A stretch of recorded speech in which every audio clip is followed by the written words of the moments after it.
Aunque las técnicas y estrategias han funcionado para otras personas, nadie puede garantizar que funcionen para usted. Esperamos, no obstante, que las ideas aquí expuestas puedan ayudarle a desarrollar un negocio sólido y rentable. Este material ha sido publicado independientemente de la corporación.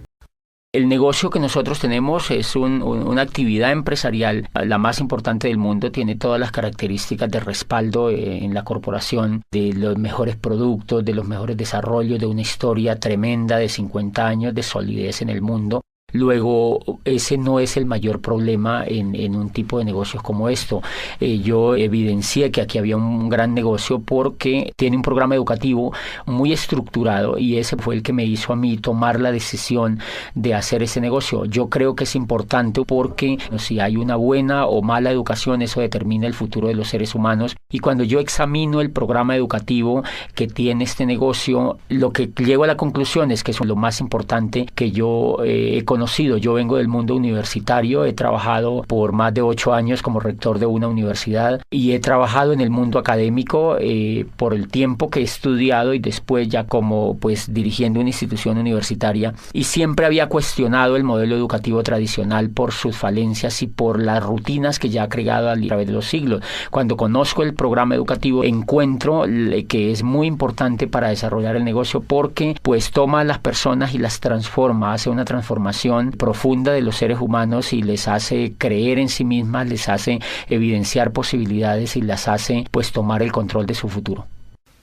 Una de las grandes sorpresas que yo encontré, yo entro como todas las personas a pegarme, digamos, a ese programa educativo porque me parecía siempre que la educación era importante. Cuando yo entro, encuentro que tiene 3 características esenciales. Yo lo he venido estudiando, he venido beneficiándome de él. Esas 3 características son, primero, que es un programa continuo, y eso es muy importante. Esa es una diferencia fundamental entre la educación tradicional y este programa educativo, y es que es continuo. La continuidad radica en que desde que una persona entra al negocio empiezan a educarla y esa educación nunca termina. La persona cuando puede estar ya muriendo, pero la persona tiene la posibilidad de estar estudiando y tiene la posibilidad de estar creciendo. Eso es fundamental. ¿Por qué es fundamental? Porque el modelo educativo tradicional es un modelo que no es continuo. Las personas estudian carreras y terminan las carreras, y cultural y psicológicamente esas personas creen que están ya acabadas, que son productos terminados, y difícilmente ellas creen que tienen que seguirse educando hacia el futuro. Normalmente terminan las carreras y las personas salen a buscar qué hacer, pero no hay la concepción profunda de que tienen que educarse durante toda la vida. Aquí de entrada el programa educativo nunca le dicen que es por 3 años, a nadie le dicen que es por 6 meses, a nadie le dicen que es por 5 años y a nadie le dice que se va a graduar, porque lo que se busca es el éxito, es el crecimiento de las personas. Y esa característica me parece que es muy importante porque en 1991 en Colombia, el gobierno de Colombia reunió a un grupo de sabios que se llamó precisamente la Comisión de Sabios para la Educación, la Ciencia y el Desarrollo, y de esa Comisión de Sabios hizo parte Rodolfo Ginás, que es uno de los grandes genios que tiene Colombia en la medicina. Él fue el director del Instituto de Neurología de Nueva York. Estuvo en esa comisión Manuel Elkin Patarroyo, y estuvo dentro de las personalidades, estuvo Gabriel García Márquez, y esa comisión determinó que, yo recuerdo que en uno de los resúmenes que esa comisión escribió, dice Gabriel García Márquez, que fue quien redactó el resumen final, dice: las condiciones de Colombia están dadas como nunca para el cambio social y la educación será el instrumento maestro. Dice él, pero no es cualquier tipo de educación la que necesita Colombia para transformarse. Dice, necesitamos una educación que sea inconforme y que sea reflexiva, una educación que vaya desde la cuna hasta la tumba, o sea, que sea continua. Dice, necesitamos una educación que nos inspire una nueva manera de pensar y que nos inste a descubrir quiénes somos en una sociedad que se quiera más a sí misma. Y eso es fundamental porque en el año 2001, yo estaba viviendo en Europa, y un día en la ciudad donde yo vivía bajé a comprar el periódico y encontré que había un aviso donde requerían un empleado para una multinacional y decía: se necesita gerente de recursos humanos para una empresa en el norte de España. Y a mí me emocionó ese aviso porque yo creía tener posibilidades para aplicar. Cuando yo veo en ese aviso decía abajo: no mayor de 29 años. Entonces, ¿qué es lo que está haciendo eso? Lo que está haciendo ahí es que están limitando a las personas y creen que las personas, por no tener menos de 30 años, no son competentes para una empresa. O sea que están reciclando a la gente. La industria, uno de los pecados de la era industrial es que recicla a las personas, porque cuando ya no tienen las habilidades de la juventud, las desecha, y en ese sentido es porque el modelo educativo no es continuo. Si el modelo educativo fuera continuo, la empresa entendería que la persona a la edad que tuviera pues tendría las habilidades más despiertas y podría ser más productivo para la empresa. Pero como la empresa sabe que la persona ha terminado la carrera a los 21 años, entonces ya quiere que la persona trabaje esos 5 años donde está el mayor auge de entusiasmo, trabaje para la empresa. Cuando ya va llegando a los 30 años, la empresa ya cree que esa persona no es competitiva. He visto personas de 50, 60 años estudiando libros y volviendo a tener esperanza en que ellos pueden hacer algo importante en su vida, y eso lo logra la educación. José, cuéntanos por qué hay personas que no pueden tomar el programa educativo tan fácil o tan rápido como otras. En muchos casos es porque los líderes no los promueven lo suficientemente. Como este es un negocio de liderazgo, los líderes siempre tenemos que decirle a las personas qué es lo más importante para ellas. Y entonces pueden haber varias fallas. Una, que los líderes no están lo suficientemente comprometidos con lo esencial que tiene un negocio como estos, y es la educación. Y la segunda cuestión es que hay personas que definitivamente no quieren educarse, porque la educación es un asunto voluntario. La educación está allí para que la gente la tome, así como el éxito, así como el progreso, así como la abundancia, así como la posibilidad de avanzar en la vida es una opción, la educación también es una opción. Por fortuna estamos en un país donde pues las personas optan por educarse o no, donde todo es libre, y entonces aquí también ese es un elemento importante. Hay personas que no creen que sea importante para ellos, y ahí hay un tema de conciencia que hay que respetarlo. Una segunda característica que tiene ese programa educativo y que me parece definitiva es que es coherente. La primera característica es continuo, la segunda es que es coherente. La razón número uno, la cual me sorprendió a mí, es que los maestros que educan en el negocio tienen el resultado en la mano. Diferencia fundamental con el modelo educativo tradicional. El modelo educativo tradicional, no siempre o casi nunca los que educan tienen el éxito. Entonces, a mí me sorprendió ver que yo fui a un seminario y los que me hablaban en ese seminario eran diamantes. O sea, eran libres financieramente, y ellos me estaban enseñando a mí a ser libre financieramente. Entonces, obviamente, cuando yo escucho a alguien que tiene el resultado, eso me da confianza, eso me da fe, porque ella es una persona que tiene las mismas capacidades que yo, y entonces yo creo que yo también lo puedo lograr. Y eso en educación, desde el punto de vista pedagógico, es determinante, que la persona que eduque a otros tenga los resultados de éxito que está transmitiendo a las otras personas.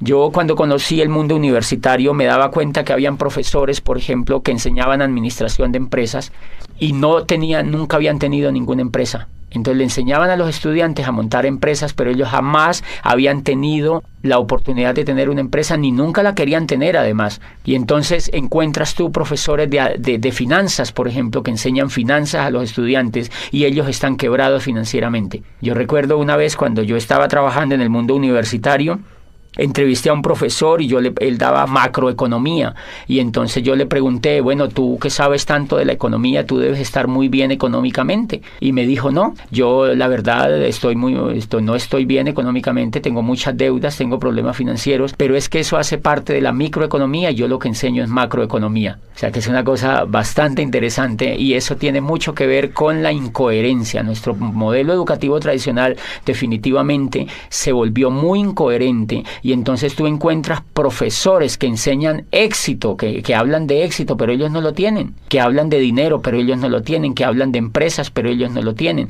Y entonces ese es uno de los fracasos importantes del modelo tradicional. ¿Por qué? Porque los muchachos, como tienen ese espejo en sus profesores, ellos terminan duplicando a sus profesores, y eso empieza a generarse una ola de pobres que educan a pobres, que educan a pobres, de pobres que educan a pobres, que se educan entre los pobres, y todos terminan siendo pobres. Entonces por eso tú encuentras gente que les cuesta tener resultados financieros importantes, porque el reflejo y el espejo que ellos han tenido durante todas sus carreras por 20, 30 años de estudio ha sido de incoherencia. Y me hace acordar de una historia bellísima que leí en pedagogía alguna vez de un muchacho que quería estudiar cacería de dragones, era en Oriente, y él había encontrado que existía, pues la mayor necesidad de esa región era atacar la plaga de los dragones que le infestaban todo. Entonces su padre lo lleva donde el maestro Lin, que era el más dotado en este tema de cazar dragones,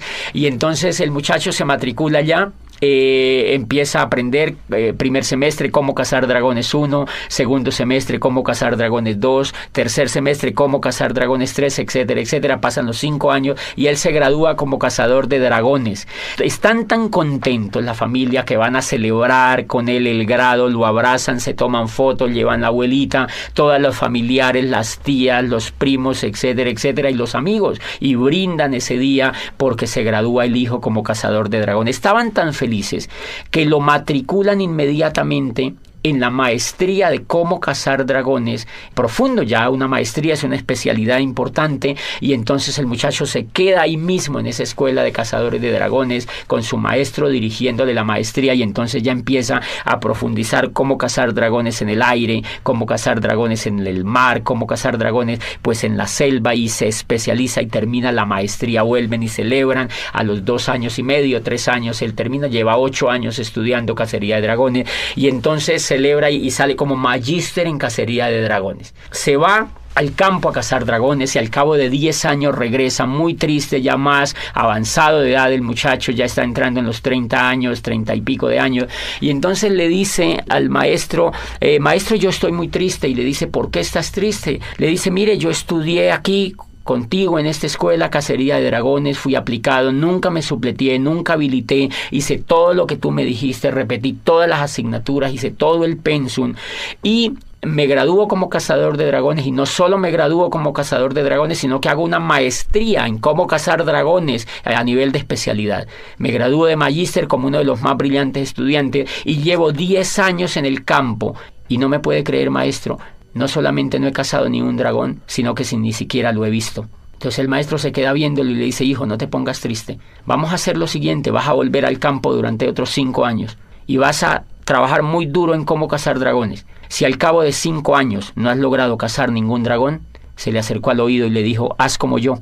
Dedícate a enseñar a los hombres el noble arte de cómo cazar dragones. Me parece que mucho le pasa a la educación tradicional eso. La incoherencia de la educación tradicional en general radica en que el gran cúmulo de profesores que enseñan no tienen los resultados, y entonces duplican la incoherencia, y por eso la gente sale preparada para no hacer nada, porque ellos han visto que los profesores no hacen exitosamente lo que les han enseñado. La coherencia es tan importante en la pedagogía y en la educación en general que en la historia de la raza humana solamente ha habido 2 momentos importantes de éxito en la educación, y esos éxitos han estado ligados especialmente con el valor de la coherencia. El primero se presenta en el siglo de oro de Pericles, en la Grecia clásica, donde allí nace la historia. Imagínense que allí vive Herodoto, y Herodoto no estudia historia, sino que Herodoto hace historia. Herodoto escribe la historia de los griegos, y allí nace el padre de la historia, que es él. Él empieza a escribir sobre lo que le pasa a los griegos, y por supuesto que si una persona quería estudiar historia, suponiéndose que existiera una persona que quisiera familiarizarse con la historia, pues va donde Herodoto, porque Herodoto es el historiador. Y nace en el siglo de oro de Pericles Sócrates, vive Anaxágoras y vive Platón, y entonces ellos empiezan a crear las escuelas filosóficas más importantes que pues iluminaron a Occidente y siguen iluminando la filosofía occidental. ¿Qué era la característica de estos filósofos? Que ellos no fueron a estudiar filosofía, sino que ellos eran filósofos, o sea, eran coherentes, ellos hacían filosofía, y entonces pues así Sócrates empieza a hablar a los jóvenes en las calles y en las plazas, y empieza a reflexionar sobre la vida, sobre los valores, sobre la amistad, y reúne a los jóvenes y les cuenta sobre la vida, sobre el universo, les habla sobre la belleza, etcétera, etcétera, y los jóvenes son extasiados escuchando a Sócrates, de manera que esa coherencia que él tiene de no enseñar filosofía, sino de hacer filosofía, hace que Platón, por ejemplo, se interese en la filosofía, y hace que otra cantidad de discípulos que surgieron a raíz de la aparición de Sócrates en la escena ateniense, pues empiece a duplicarse, y lo que se duplica entonces es el éxito de la coherencia. Y nace también en el siglo de oro de Pericles la tragedia. Nace la tragedia, y entonces allí vive pues Sófocles, Eurípides y Esquilo, los grandes creadores de la tragedia viven en ese siglo, y pues obviamente ellos no enseñan tragedia, ellos lo que hacen es que hacen tragedia, y lo que hacen es que enseñan con el ejemplo. Nunca antes se ha visto otra etapa más impresionante de gloria, de crecimiento y de creación que la que se da en el siglo de oro de Pericles, y ha sido pues el ejemplo máxime de la educación. Y paradójicamente allá nace la historia, pero no hay facultades de historia, nace la filosofía y no hay facultades de filosofía, y nace la tragedia, la gran literatura de los griegos, pero no hay escuelas de literatura. Entonces lo que hay son hechos concretos, hay maestros que hacen las cosas, y otros, si las quieren aprender, pues las aprenden realmente de los que saben. Y eso es tan importante que el otro momento que se presenta en el siglo XVI, prácticamente arrancando el siglo XVI, y es en lo que llamamos el Renacimiento. Allí, en la Florencia renacentista, se da otro milagro de la educación. Allí aparece el arte, aparece otra vez la filosofía renacentista, aparece el descubrimiento de las leyes físicas y de las leyes químicas, y aparece el renacimiento de la política, de la democracia con Maquiavelo. Aparece el planteamiento de teorías políticas que nunca se habían escuchado, básicamente en lo que plantea Maquiavelo, y aparece en el arte Miguel Ángel Buonarroti, aparece Tiziano, aparece Botticelli, y ninguno de ellos va a las escuelas de arte, sino que ellos van al taller de Verrocchio, van donde hay maestros pintando, donde hay escultores, donde hay realmente personas que son coherentes con el arte, y pues ellos han sido los grandes creadores del Renacimiento, la gloria, el espejo, todo el ejemplo que tuvimos hacia adelante en el tema del arte en Occidente. Por ejemplo, fíjense que toda esa coherencia hace que Newton defina su rol sobre la ciencia y desafíe los conceptos que se habían creado a raíz de las creaciones anteriores en el tema de la física. Y lo que se da en ese siglo, en ese siglo del Renacimiento, prácticamente en esa etapa, es que existen personas que son coherentes entre lo que piensan y entre lo que hacen. Nunca antes ni nunca después se presentó otro milagro de la educación tan impresionante como se dio en el Renacimiento y en el siglo de oro de Pericles. Y el último pilar que tiene este negocio es que es humanista. Y el humanismo radica en que el centro de todo el modelo educativo es el ser humano. No es el conocimiento, no es el horario, no son los útiles, no son los maestros, no son los esmeraldas ni los diamantes. Es el centro de todo el ser humano, es la persona que viene a educarse. Entonces, 1, le respetan hasta la decisión de si se educa o no. 2, le respetan hasta cuándo quiere educarse. 3, le respetan el tiempo, porque el programa educativo no tiene horarios. Lo hace la persona en su casa, lo hace cuando se levanta, lo hace cuando se acuesta, lo hace al mediodía. No tiene un horario como hace el programa educativo tradicional, que levanta a los niños a las 5 de la mañana para que se vayan a la escuela y le viola el sueño, le viola la esencia misma de las personas, que es el descanso. Los llevan a estudiar desde la madrugada a los niños con unos horarios determinantes que ellos no han escogido. Entonces el centro en este negocio del programa educativo, y por eso lo hace humanista, es el ser humano, no el conocimiento, no el intelecto, no los libros, no los profesores, no los horarios, sino el ser humano. El ser humano como centro educable hasta el final de los días. Como lo respeta como ser humano, sabe que el ser humano puede crecer desde que está con uso de razón hasta que muere. Y eso es un modelo completamente humanista. El humanismo radica, siempre que se mide un modelo humanista desde la pedagogía, se mide dónde está el ser humano y cómo se le respeta. Este modelo educativo lo que hace es crearle a la persona una inteligencia superior desde lo emocional, le genera esperanza, le genera valores, le genera principios, y todo lo orientado a la educación está basado en los valores intrínsecos del ser humano, ni siquiera en el intelecto, sino en los valores intrínsecos del ser humano. José, ¿qué diferencia hay entre el modelo educativo tradicional y el programa que estamos desarrollando en este negocio? Bueno, fuera de esas diferencias que son monumentales, son diferencias como, por ejemplo, que el modelo educativo tradicional se enfoca en la educación intelectual. Y resulta que los grandes descubrimientos que se han hecho en la pedagogía apuntan a que el éxito de las personas en la vida no está basado en el intelecto, sino en la emoción. Entonces, una diferencia nuclear del programa educativo es que no educa el intelecto, sino que educa la emocionalidad. Hay una obra de Daniel Goleman que se llama Inteligencia Emocional, es un profesor de Harvard y fue uno de los primeros estudios serios que se hicieron recientemente sobre el tema de la educación emocional. Y empezó la pedagogía a darse cuenta que la educación emocional era mucho más importante que la educación intelectual. Me explico. Si nosotros observamos, por ejemplo, escuchando o leyendo, cuando uno lee lo que escribió Einstein, por ejemplo, dice Einstein que es más importante la imaginación que el conocimiento. Lo que lleva a Einstein a descubrir la teoría de la relatividad es la emoción, no es lo que él sabía de física. Es la emoción, es el deseo de hacer algo nuevo, es el deseo de descubrir una teoría nueva, era el deseo de superar al maestro que había antes que él.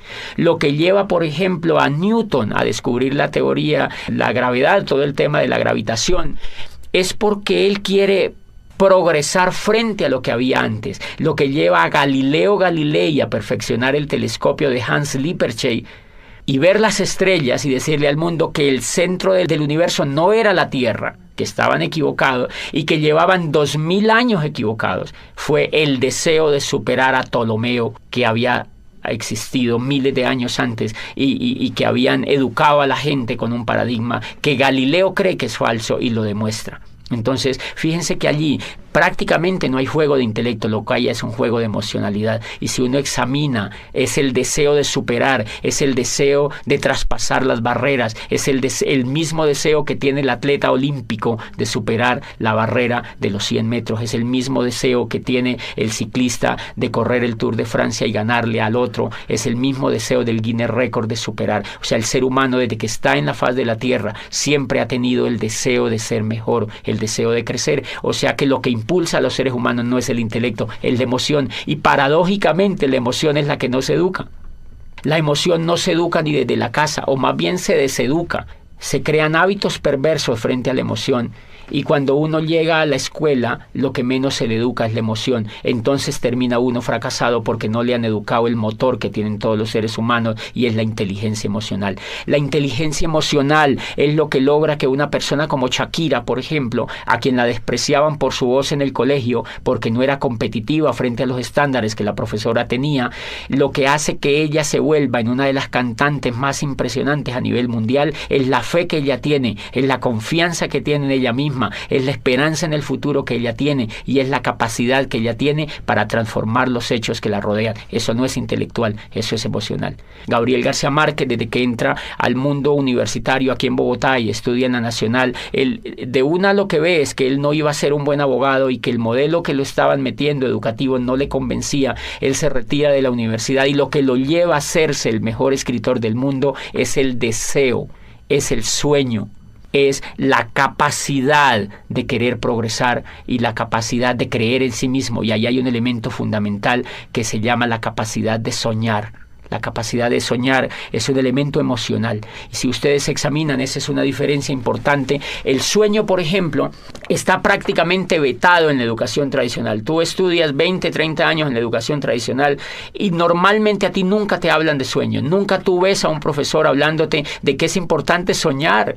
Nunca te hablan de que es importante soñar porque ese elemento es casi cursi en la educación tradicional. Y si tú examinas todo el progreso de la historia de la raza humana, tú encuentras que los únicos que han transformado el universo han sido los soñadores. Entonces, si los soñadores han sido los que se inventaron la física, la química, la matemática, la astronomía, la música, la literatura, los que han dado los grandes avances han sido los soñadores, ¿por qué la educación no habla de sueños? ¿Por qué el sueño está prácticamente vetado? Y a uno no le hablan de sueños en la educación tradicional, a uno le da el sueño. Pero realmente allá nunca ve uno, en general uno no ve profesores soñadores. Y me llama la atención eso porque uno de los elementos importantes, la diferencia de los seres humanos con los animales, es que los seres humanos se difieren en que los seres humanos somos soñadores. Los animales no sueñan. Los animales vienen programados genéticamente para repetir lo mismo que ha hecho su especie a través de miles de años. La abeja repite el mismo panal, la hormiga repite el mismo hormiguero, el cerdo repite el mismo comportamiento de los otros animales. Y entonces, si la diferencia de los seres humanos con los animales es soñar, quiere decir que un modelo educativo que no nos enseñe a soñar no nos está humanizando, sino que nos está animalizando. Cuando yo entré a este programa educativo y encontré que el centro de todo el programa educativo era hablar de sueños, era volver a poner a la gente a soñar, era diciéndole a la gente, tú puedes lograr lo que tú quieras, tú puedes construir el futuro que tú quieras, tú puedes aprovechar este vehículo y cambiar la historia de tu vida, tú puedes imaginarte un futuro mejor. Ahí me di cuenta que estaban humanizando al ser humano. Y entonces me di cuenta que llevaba yo 20 años acercándome más a la raza animal que a la raza humana mediante la educación. Esa es una trampa que la educación tradicional no ha descubierto todavía y que hay intentos por progresar, pero es tan grande. La educación tradicional lleva más de 800 años haciendo lo mismo y no la han cambiado prácticamente ni un ápice.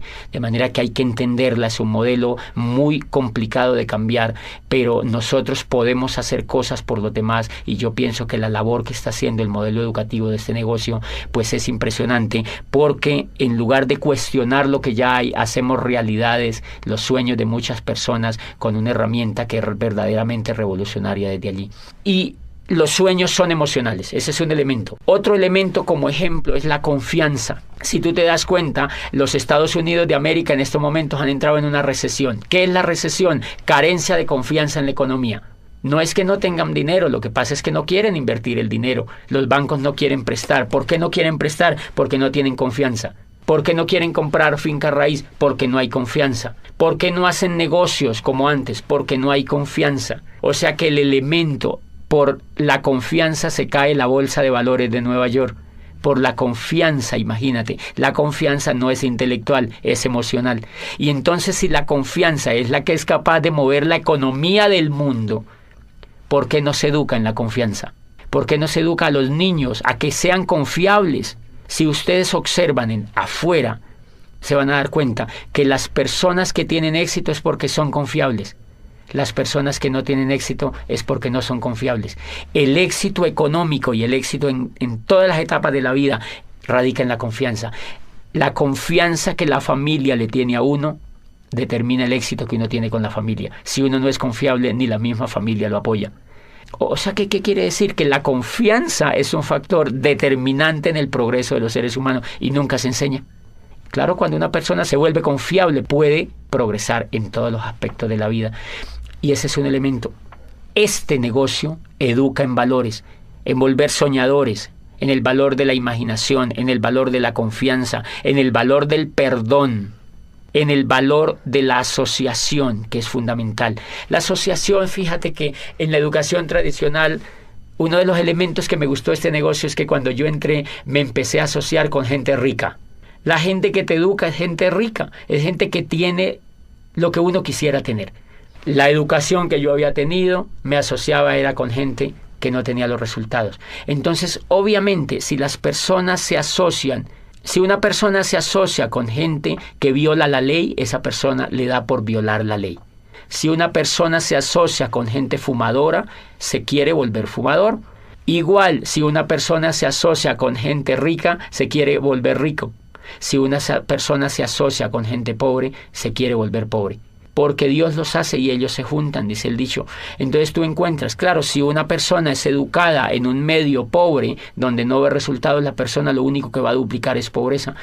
Este modelo de negocio tiene la facultad de asociar a las personas con gente que tiene resultados de abundancia y entonces eso se pega en las otras personas. Por eso crea como una especie de ambiente donde hay muy fácil la posibilidad de la duplicación, porque las personas siempre están viendo resultados y siempre están viendo posibilidades y siempre están viendo coherencia y siempre están viendo progreso. Otro elemento importante es que cuando uno se asocia en este negocio, uno encuentra gente que no se queja, gente que no habla de pobreza, gente que no te habla de crisis, gente que no te habla de fracaso, gente que no te habla de pérdida. Acá siempre te van a hablar de ganancia, de prosperidad, de abundancia, de riqueza, de amistad, de perdón, de valores, de familia, de crecimiento. Entonces, obviamente, si te están hablando todo el tiempo de eso y tú lo vives, a ti eso se te va pegando y te dan ganas de ejercerlo en tu vida. ¿Tú consideras que este programa educativo es importante para un negocio multinivel? Sí, totalmente definitivo. Y una de las diferencias que tiene, digamos, montar un negocio de network marketing con montar un negocio tradicional es que el que monta un negocio tradicional, primero, en la universidad no le han enseñado actitudes de ser empresario. La diferencia entre una persona que es empresaria y alguien que no es empresaria es la actitud. Por ejemplo, la persona que nunca ha sido empresaria, no importa que haya estudiado administración o que haya estudiado negocios, es que esa persona normalmente viene llena de miedo. A ella le da miedo arriesgarse, y el riesgo es emocional. Como nunca ha sido educada en emoción, no ha tenido inteligencia emocional alrededor de su educación en general, esa persona vive llena de miedo. Por eso se ha ido a estudiar una carrera, porque la persona no realmente, si quisiera ser empresaria, creo yo que no se iría a hacer una carrera, porque si usted examina, los más grandes empresarios del mundo no han estudiado carreras. Para ser empresario no se requiere información intelectual, se requiere tener valores de empresario, y eso no lo enseñan en el sistema educativo tradicional. Todo el negocio aquí es quitarse el miedo. Todas las personas vivimos llenas de miedo. Nosotros vivimos con el miedo. Miedo a arriesgarnos, miedo a ser el oso, miedo a quedar mal, miedo a que nos vaya mal. Siempre pensamos en qué pasa si nos va mal. O sea que llevamos mucho miedo por dentro, y esa es la razón número uno porque la mayoría de personas no son empresarias. Resulta que el miedo es el aliado número uno de la pobreza. O sea, el miedo y la riqueza no la van. El miedo y la riqueza no la van, entonces la pobreza se alía con el miedo. Y si tú observas, por ejemplo, cuando el mundo del empleo es un mundo que lo explota el miedo. ¿Por qué uno se vuelve empleado? Yo fui empleado durante 8 años. ¿Y por qué no era empresario? Porque me daba miedo. O sea, que yo era empleado era porque no podía hacer otra cosa. Cuando este programa me educa y me saca el miedo, a mí se me ocurre lanzarme a ser empresario. Entonces, ¿por qué es importante el programa educativo? Porque te va a sacar el miedo. El miedo siempre vive con uno. Lo que pasa es que el programa educativo lo minimiza, lo arrincona, lo manda a espectros donde uno no lo necesita. Y cada vez que uno se educa emocionalmente en ese negocio, el miedo se aminora. Los seres humanos en cuestiones con el miedo somos como un demaquillante. El demaquillante normalmente tiene mitad de agua y mitad de aceite. Entonces, normalmente nosotros salimos de las carreras o llegamos a la vida así, con mitad de miedo y mitad de coraje. Pero normalmente el miedo gana, porque es más fácil no hacer las cosas que hacerlas, obviamente. Entonces, lo que hace el programa educativo es que nos agita. Hagan de cuenta que se agita ese demaquillante, y el miedo se mezcla con el coraje. Y entonces, como el miedo se mezcla con el coraje, no nos puede ganar. Y entonces uno sale y da un plan, uno va y muestra los productos, uno va y hace un auspicio, uno hace algo en el negocio. Y cuando uno se ha dado cuenta, nos hemos dado cuenta que cuando uno deja de escuchar el programa educativo, deja de educarse emocionalmente, vuelve y se aparta el miedo, y vuelve el coraje, se aparta, y entonces uno para de hacer el negocio. O sea que todo el negocio en los seres humanos consiste, para ser empresarios, en quitarnos el miedo. Y por eso es importante, porque las personas llegan pues llenísimas de miedo, y eso es lo que va ocurriendo en la mente de la gente. Cuando la gente se empieza a quitar el miedo, empiezan a sentir poder. Por eso es que yo no le recomiendo a ninguna persona que sea empleada que se salga de los empleos. Cuando inician el negocio, me preguntan, este negocio me parece muy bueno, yo me quiero salir del empleo, yo quiero dedicarme solo a esto. Yo le digo, prohibido. Porque esa persona no se ha sacado el miedo todavía. No le recomiendo tampoco, porque si esa persona ya se hubiera sacado el miedo, ya mínimo era platino en ese negocio, o era esmeralda, o era diamante. La razón por la cual no ha calificado es porque tiene miedo. Entonces es muy recomendable que las personas se vayan sacando de a poquito el miedo, y que valoren sus empleos, que se vuelvan buenos empleados, es decir, que hagan bien sus funciones, pero poquito a poco se van quitando el miedo. Y cuando se quiten el miedo, se quitan al jefe también, pero antes de que se quiten el miedo no se lo van a poder quitar. Entonces es fundamental, y además las emociones, la excelencia, dice Aristóteles, no es un acto sino un hábito, y lo que busca este programa educativo es volver a la gente excelente. Y entonces, ¿por qué hay que pegarse al programa educativo? ¿Por qué es importante para un empresario? Porque le va a quitar el miedo y porque le va a generar el hábito de la excelencia. Y eso no se genera en un día, tiene que generarse en un proceso. Bueno, José, entonces, ¿qué le dirías tú a aquellos empresarios que ven el sistema educativo como un gasto? Bueno, más que decirles es como evidenciar qué es lo que pasa normalmente con un empresario nuevo que ingresa al negocio y no es que no le guste, porque a ellos les gusta, lo que no les gusta es pagar. Entonces, porque el programa educativo tiene un costo, si tú observas la carrera que has hecho, eso te ha sacado dinero y tiempo, mucho dinero y mucho tiempo, y tienes que evaluar los resultados que tú tienes con eso que has hecho. Luego acá, si tienes un programa educativo que es altamente competitivo, que es diferente a lo que has hecho y aquí vas a construir el futuro, pues lo menos que puedes hacer es pegarte al programa educativo. Porque la gente no se pega. La gente no se pega porque está acostumbrada a no invertir en su mente. En general, la gente hace las carreras porque todo el mundo las hace. En general, la gente va a las universidades porque si no va a las universidades, los papás los recriminan. Entonces, es como un poco para dónde va Vicente, para dónde va la gente. Porque es culturalmente aceptable que un pelado salga de la universidad y lo primero que la mamá se queda viendo es, bueno, salga del colegio y ahora ¿cuál universidad va a entrar? Es un imperativo social. Pero normalmente ellos no están interesados en invertir. Ellos no están interesados en general, sino que la cultura los avienta a eso. ¿Qué es lo que pasa acá? Que como es mucho más libre y es mucho más optativa la decisión, más aún que hay que aclarar que este programa educativo es totalmente voluntario para los empresarios. Ninguno de nosotros podemos obligar a un empresario a que se pegue al programa educativo. La gente en general no se pega porque están acostumbrados a invertir pues un poquito del pecho para abajo. O sea, invertimos es en comida. Porque si no invertimos en comida nos morimos. Entonces la gente compra carne, compra cebollas, compra tomates, compra mercado y compra cosas para comer, pero casi no compra cosas para alimentar la mente. Entonces la mente la alimentan con televisión, la alimentan con programas de radio, la alimentan con noticieros, la alimentan con negativos, la alimentan con charlas con los amigos, lamentándose de la vida y hablando de la crisis. Entonces ese tipo de alimentación tiene muy negativizado al ser humano. Y claro, cuando ellos entran acá creen que eso no se puede cambiar porque es como un disco duro que ya viene grabado. Entonces las personas normalmente no se conectan por un hábito que tienen de no invertir en su mente. Entonces lo que uno tendría que ayudarles es a que ellos tomen el hábito de invertir en su mente, porque si no toman el hábito de invertir en su mente no hay absolutamente nada que hacer con una persona, porque yo creo que si una persona no se pega al programa educativo, pues tiene muchas dificultades en generar un negocio próspero. Puede hacer un negocio minorista, pero no puede hacer pues un negocio próspero. Entonces yo les recomiendo a todos los empresarios que se peguen al programa educativo y que hagan todo lo que les dicen sus líderes, sobre todo los líderes que ya tienen los resultados. José, ¿tú crees que una persona siendo profesional le sea más difícil entrar a este sistema educativo? Yo creo que eso depende mucho de la actitud de la persona empresaria que entre al negocio. Hay muchos casos de profesionales con una excelente actitud para educarse, pero tenemos montones de casos de profesionales que ven el negocio y son renuentes al conectarse al programa educativo. ¿A qué acuso yo esa renuencia? Creo que esa renuncia tiene que ver con lo que ellos creen que son. Como ya son médicos, como uno ya es abogado, como uno ya es ingeniero, entonces uno se cree producto terminado.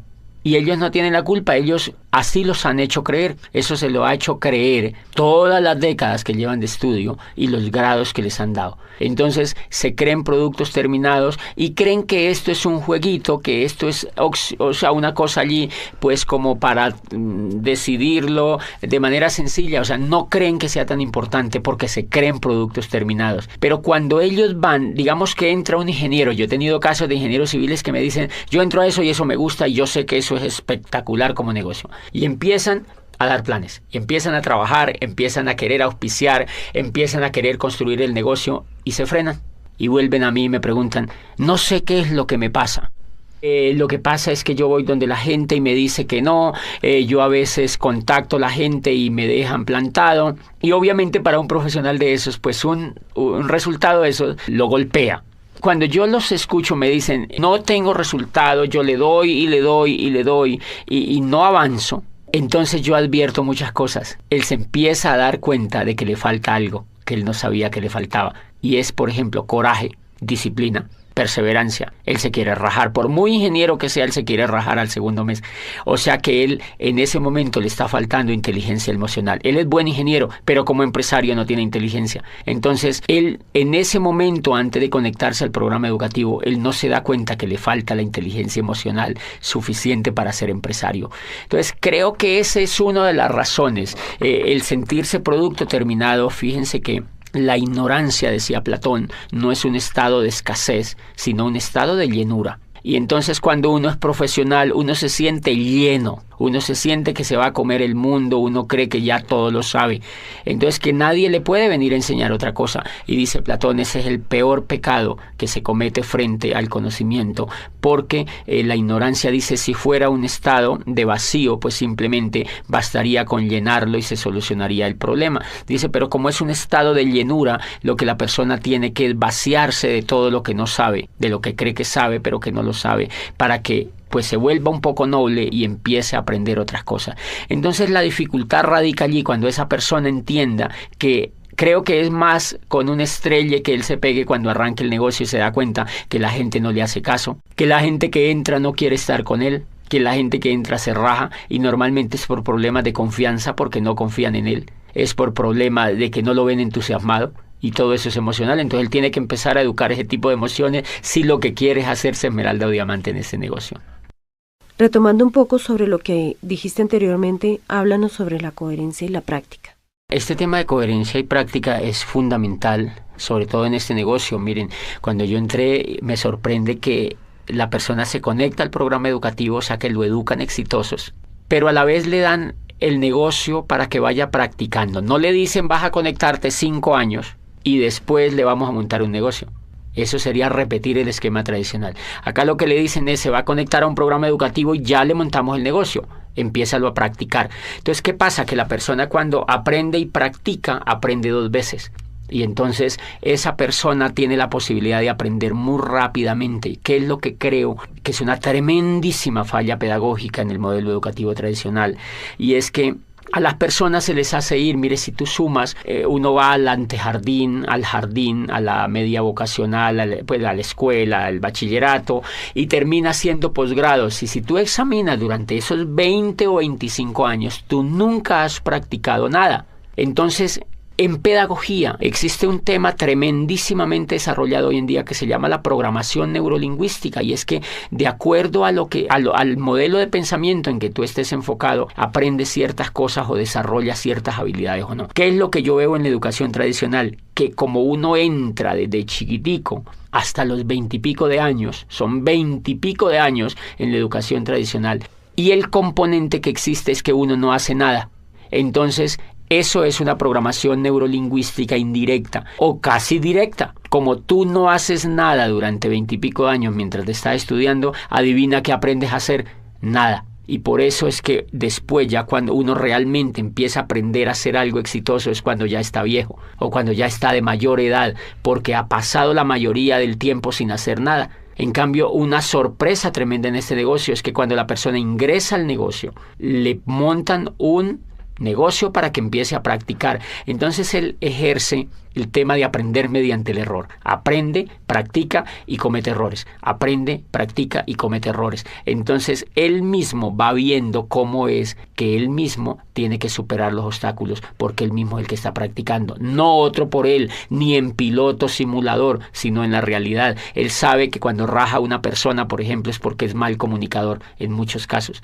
Él sabe que cuando contacta y no logra auspiciar a la persona es porque es un mal comunicador. Entonces aprende que él tiene que mejorar esa habilidad de comunicarse mejor, etcétera, etcétera. Pero realmente lo importante allí es que la teoría y la práctica van completamente hiladas desde el primer momento. Y bien, eso hace pues que hayan tremendas posibilidades de éxito. Yo mismo me pongo a examinarme. Yo estoy durante 20 y pico de años en la economía tradicional y en la educación tradicional. Y el éxito en lo que yo hago, pues en lo que yo quería hacer con mi vida, era mínimo, realmente mínimo, tanto que al nivel de frustración me había llevado. Este programa educativo, en 4 años, ha logrado lo que ningún programa educativo pudo hacer con la vida mía. Por eso pienso que el valor tremendo que tiene y el valor pues lo tiene muy, muy empotrado en la coherencia. ¿Cuál sería tu mensaje final para los empresarios?